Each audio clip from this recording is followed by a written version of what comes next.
கர்த்தருடைய மகா பரிசுத்தமுள்ள நாமம் மகிமைப்படுவதாக. இது இந்த உபவாசத்தின் 40வது நாள். ஆகையினாலே இந்த 40 நாளும் ஒவ்வொரு நாளுக்குரிய வார்த்தையை நாம் தியானித்து வருகிறோம்.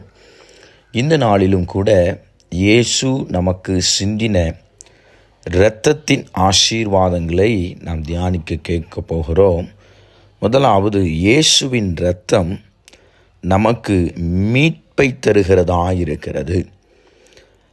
உலகத்தில் நமக்கு மீட்பை கொடுப்பதற்கு யாரும் இல்லாத நேரத்தில், பாவத்திலும் சாபத்திலும் அடிமையாக்கப்பட்டிருந்த வேளையில் இயேசுவானவர் சிந்தின இரத்தம் நமக்கு மீட்பை தருகிறது.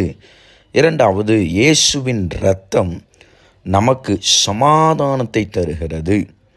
சமாதானம் இல்லை என்றால், இயேசுவின் இடத்துல திரும்புவீர்கள் என்றால், அவருடைய இரத்தத்தின் மேன்மை உங்களை, உங்கள் குடும்பத்தை சமாதானத்துக்கு நேராக அது வழி நடத்துகிறதா இருக்கிறது. மூன்றாவது, இயேசுவின் இரத்தம் ஆசீர்வாதத்தை தருகிறதா இருக்கிறது.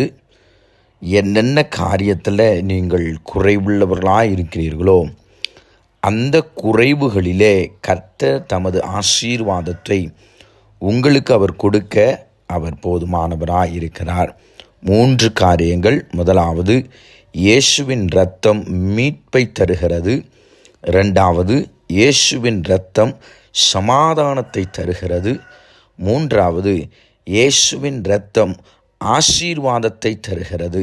இந்த 3 காரியத்திலும் கர்த்தர் உங்களையும் உங்கள் குடும்பத்தையும் உங்கள் பிள்ளைகளையும் உங்கள் தலைமுறையையும் அவர் நடத்தி நேர்த்தியான பாதையில் உங்களை நடத்தி ஆசீர்வதித்து வழி நடத்துவார்.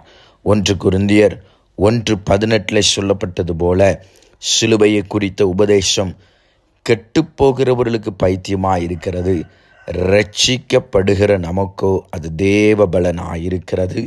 இந்த நாளிலும் அந்த தேவ பலன் உங்களையும் உங்கள் குடும்பத்தையும் நடத்துவதாக. கர்த்தர் உங்களை எல்லா தீங்குக்கும் நீங்களாக்கி பலப்படுத்தி உங்களை ஆசீர்வதிப்பாராக.